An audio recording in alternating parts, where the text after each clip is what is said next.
या बातमीचे प्रायोजक आहेत star tours and travel, Solapur.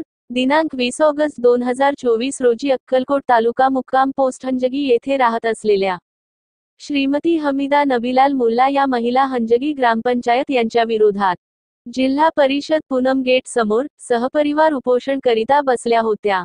उपोषणाबाबत अधिक माहिती देत त्यांनी सांगितले की गेल्या वर्षी डिसेंबरमध्ये ग्रामपंचायतीने त्यांच्या इमारतीला 5 फूट अतिक्रमण असल्याचे कारण सांगून ती पाडली होती। यावेळी इमारतीत असलेले किराणा दुकानाचे साहित्य आणि इतर घरातील वस्तूही जप्त करण्यात आल्या होत्या।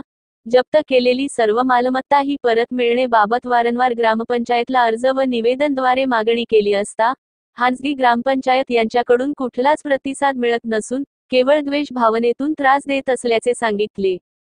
येथील रहिवासी असून ग्रामपंचायत यांनी माझ्या आईच्या नावे असलेले ग्रामपंचायत दप्तरी नोंद असलेले घर क्रमांक 1 हे अतिक्रमण आहे म्हणून पाडण्यात आले।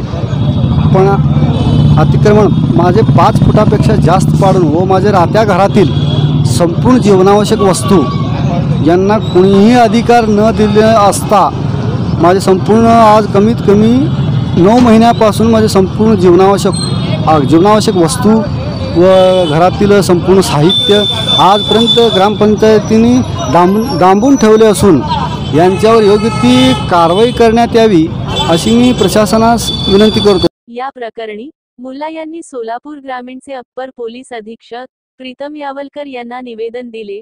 यावेळी अप्पर पोलीस अधीक्षक यांनी या प्रकरणाची चौकशी करून योग्य कारवाई करण्याचे आश्वासन दिले।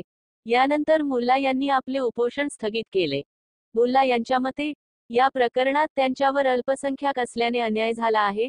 त्यांच्या या आरोपांवर प्रशासन काय कारवाई करते याकडे सर्वांचे लक्ष लागले आहे।